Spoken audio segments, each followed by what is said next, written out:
할렐루야. 우리 서로 인사 나누겠습니다. 하나님 은혜가 함께 하시기 바랍니다. 반갑습니다.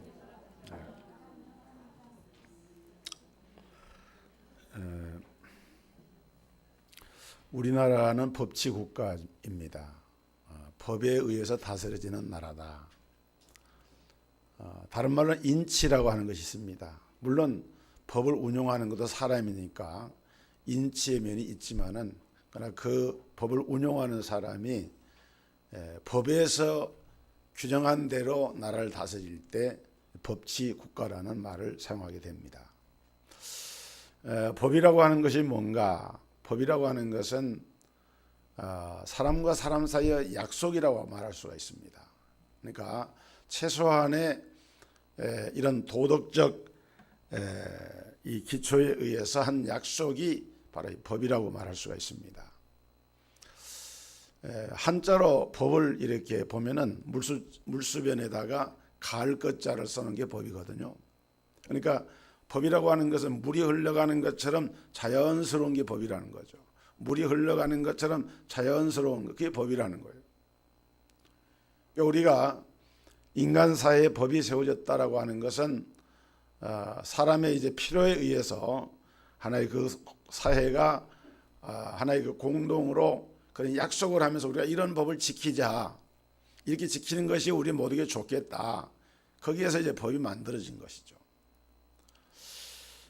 그런데 이 법이라고 하는 것은 인간이 만든 법은 어느 법을 막론하고 완전하지는 않습니다. 불완전합니다. 시대마다 다르고 또 어떤 처한 상황에 따라서 그 법을 운용하는 사람들에 의해서 법이 이렇게 잘못 적용되거나 이렇게 법을 잘못 사용하는 그런 경우가 많아요. 그래서 인간이 만든 법은 불완전합니다. 우리나라에 그 낙태죄라고 하는 법이 있습니다. 지금 최근에 청와대 민원인 홈페이지에 낙태법을 폐지하는 청원을 글을 올렸는데 거기에 찬성한 사람들이 23만 명이 거기에 찬성을 해가지고 청원을 했대요.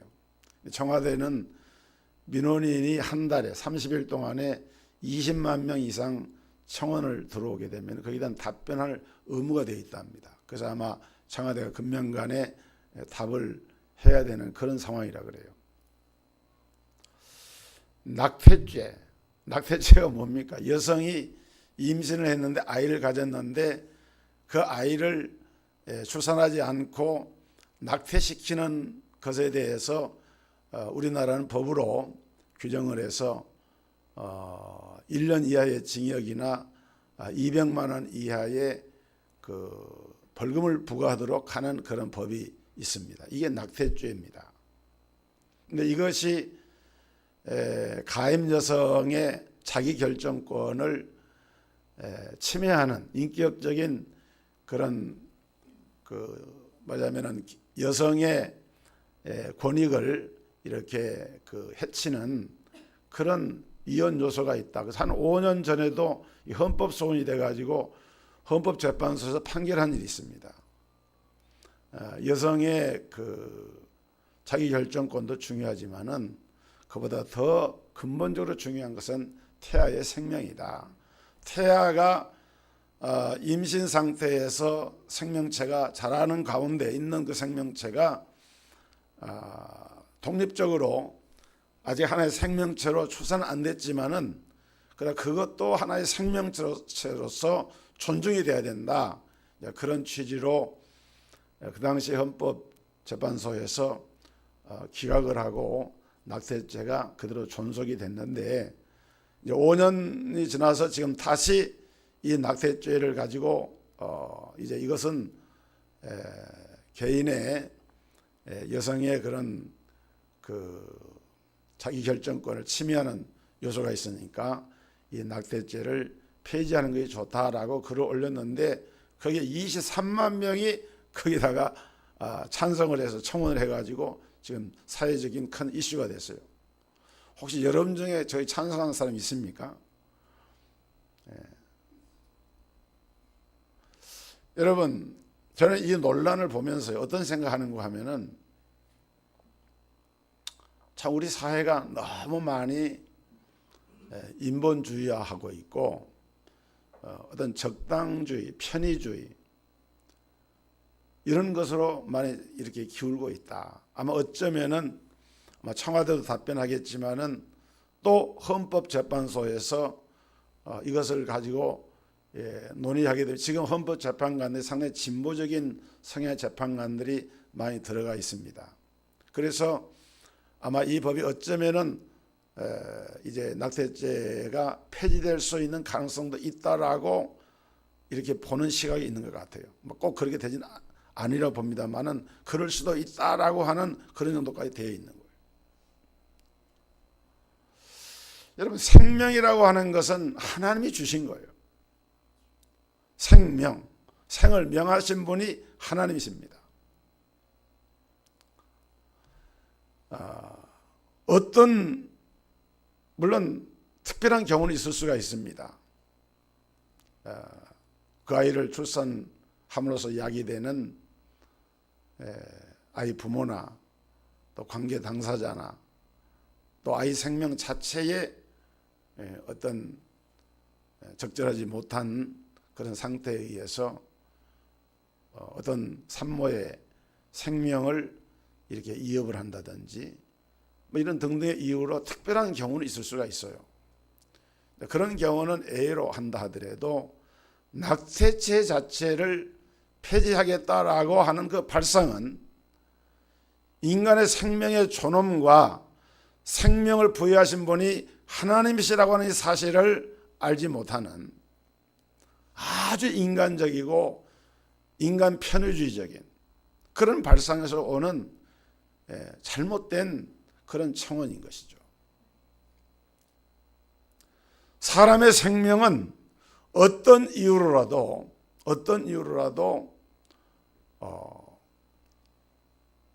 사람이 다른 사람의 생명을 비록 내 안에 있는 내 몸 안에 있는 태아라 할지라도 그 생명이라 할지라도 이것을 내 임의로 생명을 낙태하거나 죽음에 이르게 하는 것은 하나님 앞에 중대한 범죄인 것입니다. 오늘 그런 의미에서 우리가 이 세상에 가장 완전한 법, 정말 필요한 법, 꼭 있어야 하는 법, 이것이 있는데 이것이 하나님이 우리에게 주신 십계명이라고 하는 법인 것입니다. 여러분, 인간의 법은 완전한 법이 없지만은 하나님의 법인 십계명은 완벽한 법이고 흠이 없는 법이고 우리 인간의 도덕 체계를 기초로 인간의 행복과 평화를 보장하는 법이 바로 십계명인 것입니다. 이 십계명은 왜 완벽한 법이냐? 이 법은 하나님이 직접 만드셔서 명하신 법입니다. 그 하나님은 전능하신 하나님이십니다.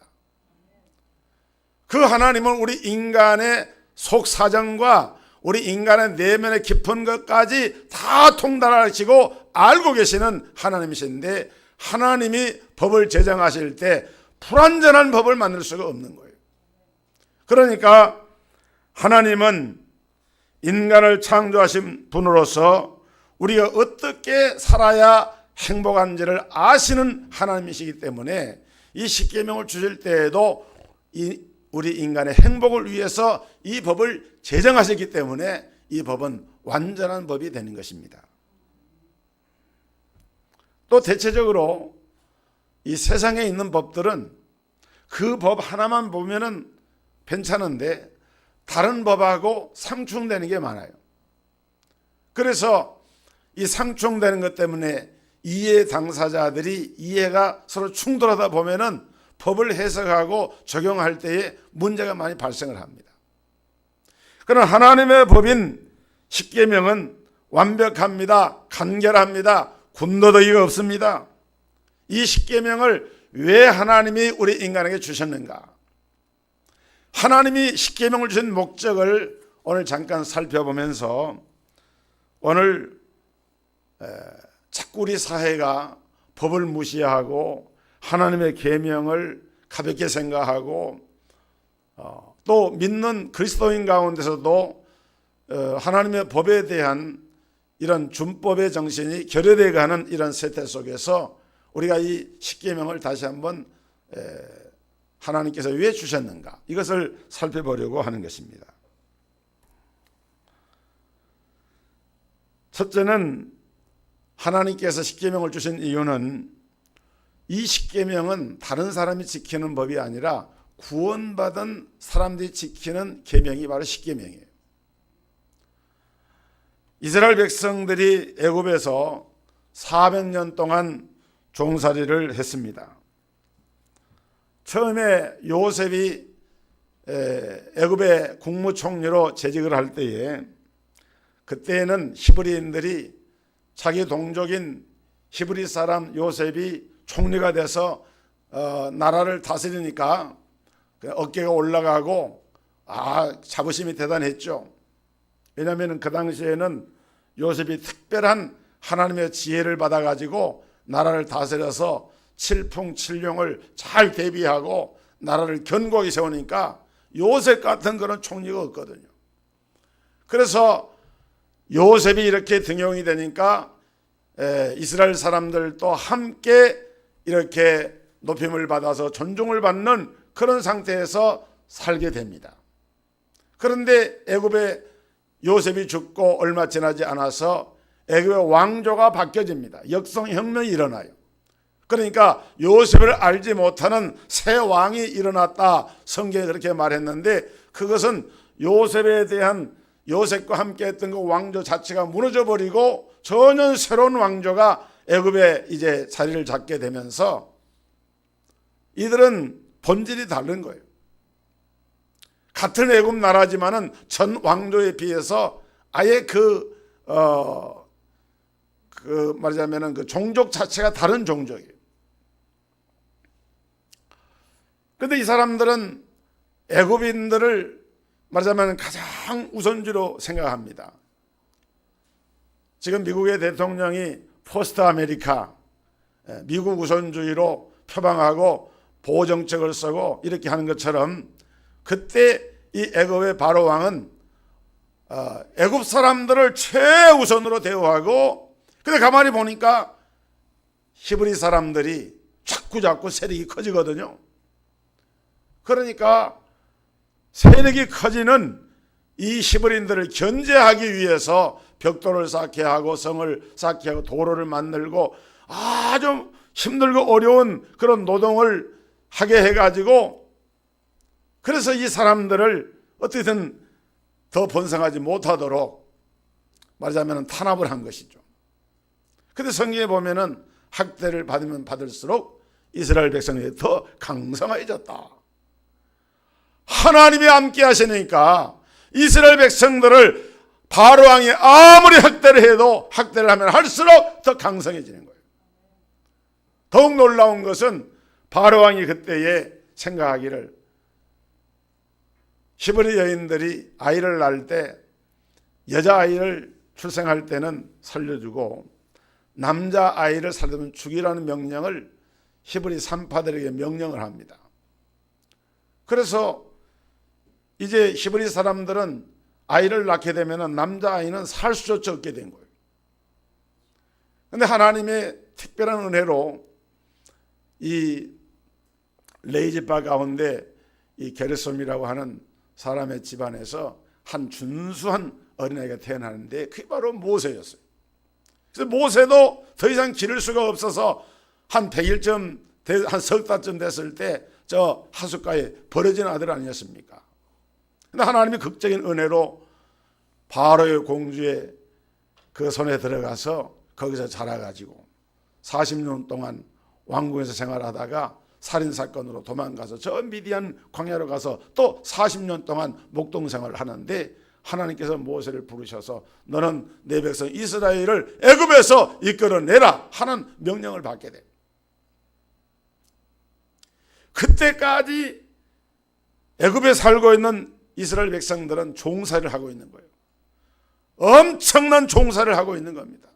얼마나 힘들고 괴로운지 그들의 그 통곡하는 소리, 그 하나님의 탄원하는 소리가 하늘에 사무쳤다 그랬어요.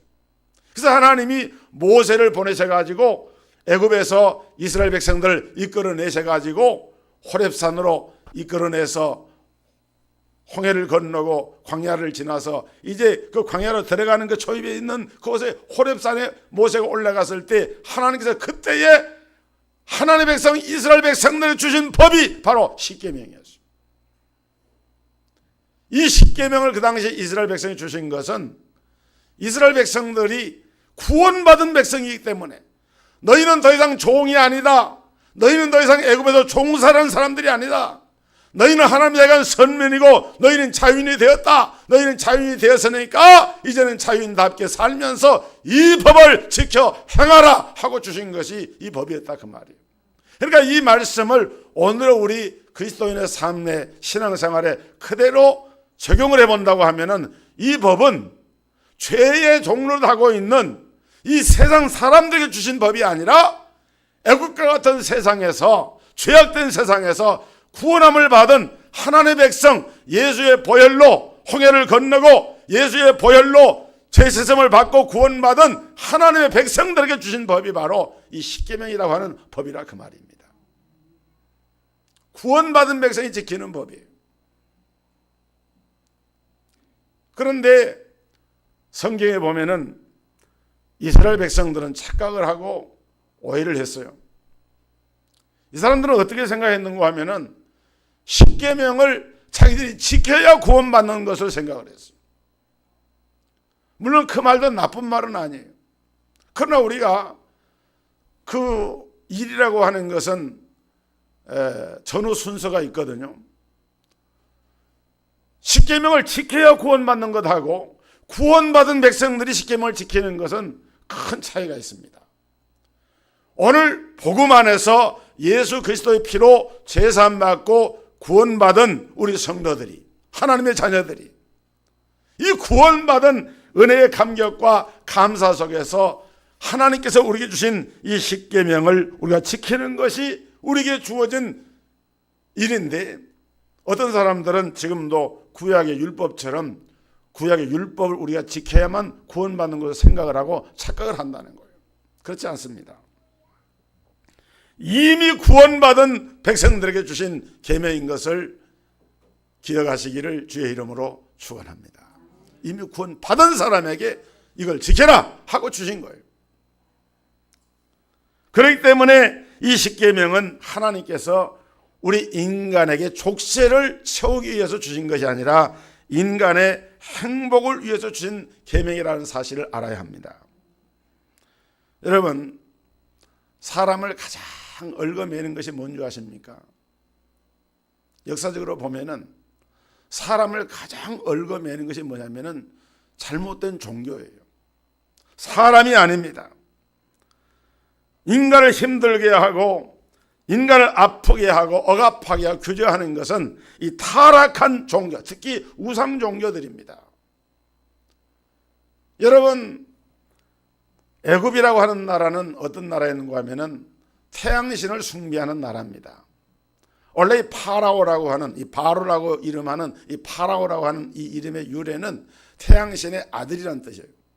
그러니까 바로는 태양신의 아들이기 때문에 그 이집트에 가보면은 피라미드가 거대한 피라미드, 이 신전이거든요. 그 이런 넓은 이 들녘의 벌판에 아무것도 없는데 그 엄청난 피라미드를 한두 개가 아닙니다. 수십 개의 피라미드가 쫙 펼쳐있는 그걸 보면은 그게 이 피라미드가 왕들의 무덤이기도 하고 신전이기도 한데요. 참 놀라워요. 근데 그런 것을 무엇 때문에 만들었느냐? 자기들이 섬기는 태양신을 숭배하기 위해서. 여러분, 지금 인도라고 하는 나라는 힌두교를 숭배하는데 힌두교를 숭배하는 인도라고 하는 나라는 모든 하나님이 지으신 피조물들이 다 인간보다 그 높은 위치에 있어요. 뱀이나 원숭이나 무슨 소나 이런 하나님이 지으신 사람들로 하여금 생육하고 번성하라, 땅을 정복하라, 땅을 다스리라, 이 모든 것을 우리들로 하여금 다스리도록 명령받은 인간이 오히려 그러한 짐승들을 섬기면서 그 짐승들 때문에 먹지 못하고 기아선상에 허덕이고 굶고 그러면서 해야 할 일도 하지 못하는, 이게 뭐냐면 타락한 종교의 우상숭배에 의해서 사람들을 얽어매는 촉세라 그 말이에요. 그런데 십계명을 우리가 딱 들여다보면은 여러분, 하나님께서 우리 십계명 가운데 1계명이 뭡니까? 나 외에는 다른 신들을 내게 있게 하지 말지니라. 그 우상을 만들지 말고 절하지 말고 섬기도 말라. 여호와 이름을 망령 때 읽지 말라. 안식일을 거룩히 지키라. 내 부모를 공경하라. 살인하지 말라. 간음하지 말라. 도둑질하지 말라. 내 이웃의 것을 탐하지 말라. 내 이웃에게 거짓 증거하지 말라. 계명을 10가지 계명을 다 주셨는데 첫 번째 계명이 나 외에는 다른 신들을 내게 있게 하지 말지니라, 이 말씀을 주신 거예요.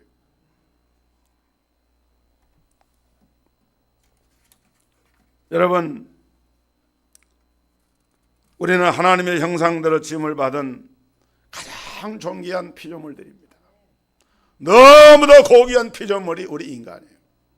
그런데 우상 종교는 소나 뱀이나 하나님 만든 태양이나 달이나 이런 별들을 신으로 섬기면서 숭배하니까 얼마나 하나님 보실 때 안타까우시죠. 그러니까 하나님께서 이 계명을 주신 거예요. 안식일을 기억하여 거룩히 지키라. 안식일은 오늘 주일날입니다. 여러분, 주일을 성수하는 것은 우리 그리스도인들에게 주어진 큰 축복이고 행복인 것이에요. 만약에 이 안식일이 없었다고 하면은 어떻게 되겠습니까? 하나님은 안식일의 주인이다. 안식일은 나만 지키는 것이 아닙니다. 우리 가정에 있는 가족들, 또 집안에 있는 노비들, 종이나 남종이나 여종이나 내 문화를 유하는 객이라도 다 함께 이걸 지키라. 그 말은 무슨 말입니까? 안식일을 지키는 것, 주일을 지키는 것은 온전한 주일 성수를 하라는 거예요.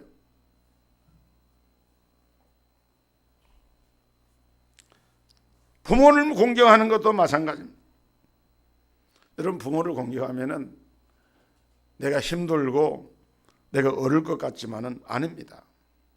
부모를 잘 공경하는 것이 내가 행복하게 사는 비결인 거예요. 자, 아멘이나 좀 하시죠. 아멘. 부모 공경하는 것이, 부모님을 공경하는 것도 공경하는 거지만 내가 행복이 되는 비결이라고. 그것이. 그래서 이 십계명이라고 하는 계명은 하나님이 나를 보호하기 위한 계명이에요. 나와 나의 가족과 나의 가정과 내 삶을 지키고 보호해 주기 위한 계명이 십계명입니다.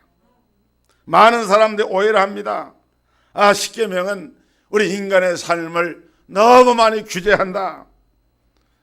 그러나 실상은 인간의 삶을 규제하는 것이 아니라 인간의 삶을 보호하는 거예요.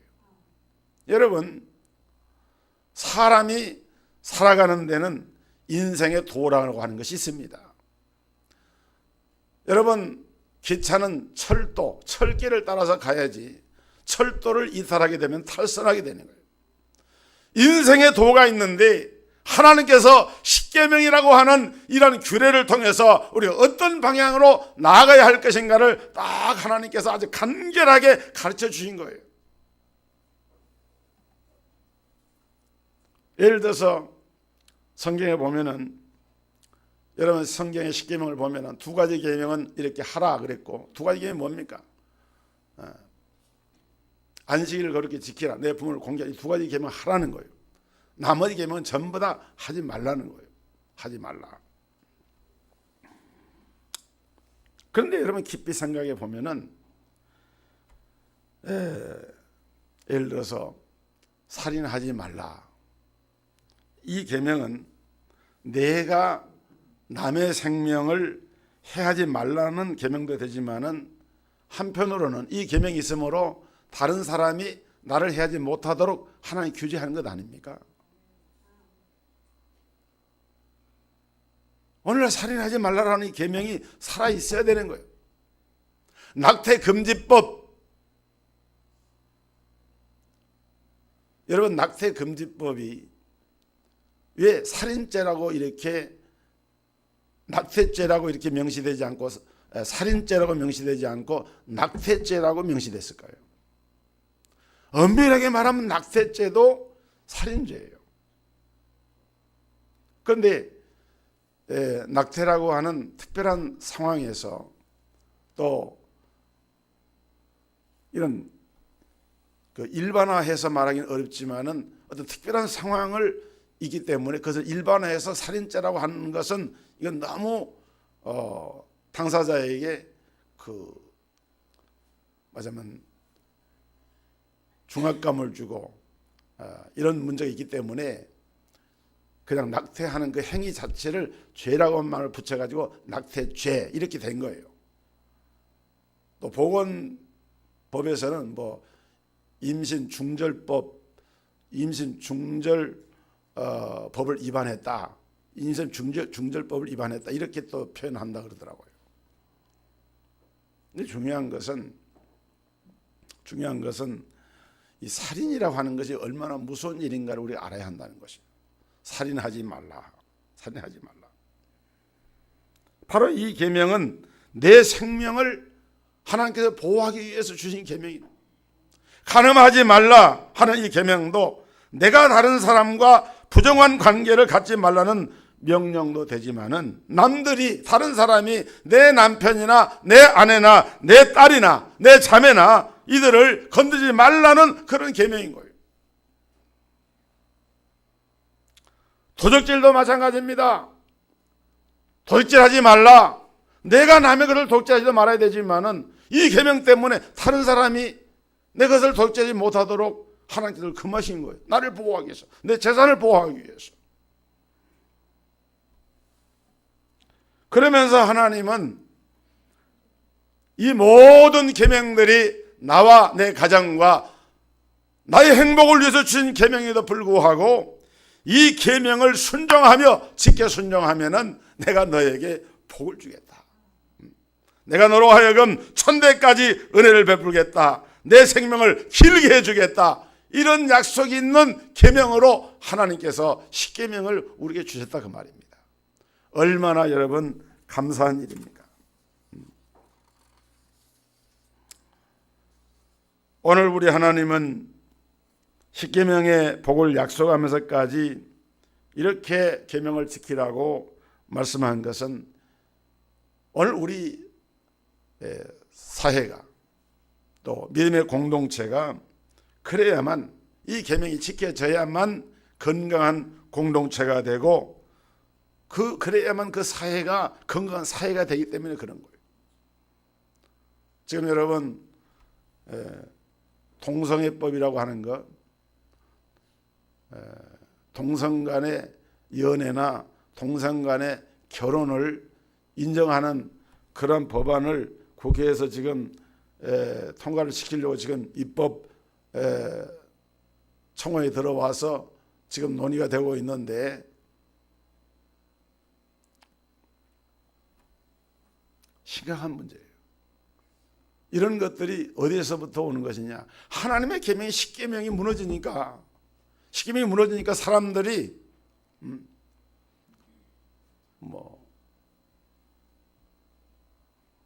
성소수자의 인권이라 이런 말을 해요. 요즘요 조금 하면 인권 이 인권이라는 게 인본주의를 말하는 거예요. 인권도 하나님의 법안에서 인권이 논의가 되어져야지 인권이라고 하는 이름으로 모든 것을 갖다가 붙이기만 하면은 인권 침해가 되고, 여러분 지금 개종전도 금지법이라고 하는 것이 지금 국회에서 입법 청원되어 있습니다. 개종전도 금지법. 그러니까 쉽게 말하면 예수 믿는 사람이 불교 신자에 가서 당신 불교 부처님 믿지 말고 예수 믿으시오 그러면 개종을 시키는 거 아닙니까? 이런 것을 금지, 이런 것 그러니까 전도하지 못하는 거예요. 그러면 그렇게 하면은 다른 사람의 개인의 인격과 그가 가진 신앙의 자유를 침해하는 중대한 침해 사유가 되기 때문에 그것을 법으로 규정을 해서 개정 전도를 금지하는 법을 이렇게 만들어 가지고 말하자면 강단에서 이제는 설교자가 설교할 때도 말하자면은 기독교의 다른 종교의 구원이 없다든지 이런 말 하게 되면은 그게 이제 문제가 되는 거예요. 실제로 특정 외국에서는 지금 그런 사례들이 일어나고 있고 지금 한국에서도 지금 이것이 이런 방향으로 지금 나가고 있어요. 우리 사회가. 이게 뭘 말하느냐? 하나님의 계명인 십계명의 권위가 사람들의 마음속에서 식어지고 예수 믿는 그리스도인 속에서도 하나님의 법인 계명을 가볍게 생각하는 이러한 현상들이 오늘날 우리 사회에 이런 영적인 흐름을 자초하고 있다는 거예요. 이제 우리는 어떻게 해야만 되겠습니까? 두 가지만 기억하시기 바랍니다. 첫째는 하라고 하는 계명은 잘 지키면 됩니다. 하라고 하는 계명이 뭡니까? 두 가지라 그랬죠. 안식일을 기억하여 거룩히 지키라. 내 부모를 공개. 이 두 가지 계명을 잘 지키면은 나머지 계명도 잘 지킬 수가 있어요. 여러분 안식일을 주일날 안식일 기억이 거룩히 지킨단 말이 뭡니까? 주일날 교회 와서 하나님께 예배드린 거 아닙니까? 주일날 와서 예배드린 사람이 하나님 위에 다른 신을 섬길 수 없죠. 다른 신에게 절하거나 섬길 수 없습니다. 여호와 이름을 망령때 일컬 수가 없습니다. 안식일을 기억하여 거룩히 지키는 성도에게는 그 하나님께 관한 모든 계명을 지킬 수 있는 힘이 생기게 돼요. 그 다음에 내 부모를 공경하라. 여러분 부모를 정말 성경적인 교훈을 따라서 부모를 공경하는 사람은요, 그 사람은 윤리관이 바로 선 사람입니다. 바른 윤리관, 바른 가치관을 가진 사람. 그렇기 때문에 다른 나머지 5가지 계명들, 살인하지 말라, 도둑질하지 말라, 간음하지 말라, 내 이웃을 탐하지 말라, 거짓 증거하지 말라, 이 모든 계명들을 그 안에서 다 지킬 수 있기 때문에, 그래서 우리가 꼭 십계명 가운데 기억할 것, 2가지 계명을 내가 반드시 지킨다. 아멘. 그 다음에 또 한 가지는 하나님을 사랑하면은 지킬 수가 있게 됩니다. 무슨 말이냐? 여러분 하나님을 사랑한다 그러면은 1계명부터 4계명까지 다 지킬 수가 있겠죠. 그렇죠? 1계명부터 4계명까지는 하나님을 사랑하면 다 지킬 수가 있게 됩니다.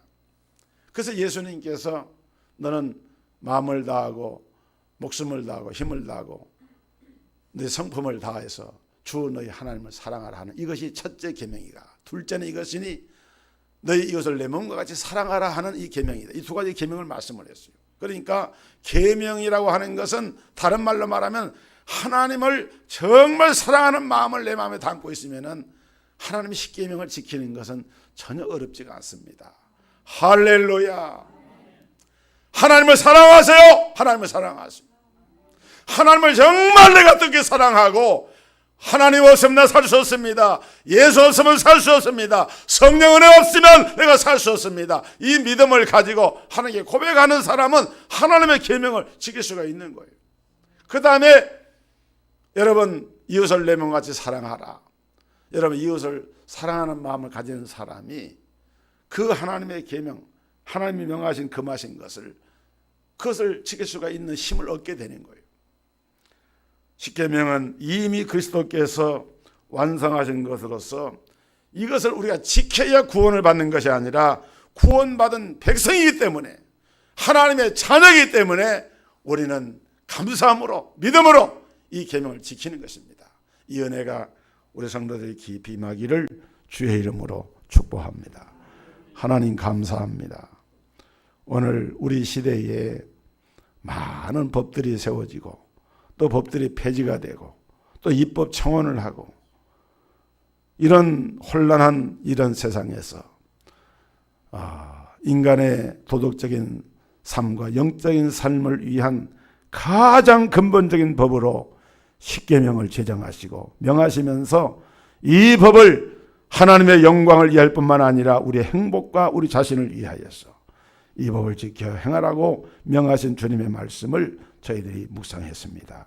기도하고 원하는 것은 우리 성도들의 삶 속에 하나님의 계명인 십계명을 귀히 여기고 하나님을 사랑하고 이웃을 사랑함으로 이 계명을 온전히 지켜서 성령의 이끄심을 받는 삶을 살아가는 복된 성도들이 다 되게 하여 주시고, 우리 사회가 이 한국이 정말 하나님이 기뻐하시는 나라와 사회가 될 수 있도록 인도하여 주옵소서. 예수 그리스도 이름으로 감사하며 기도하옵나이다. 아멘.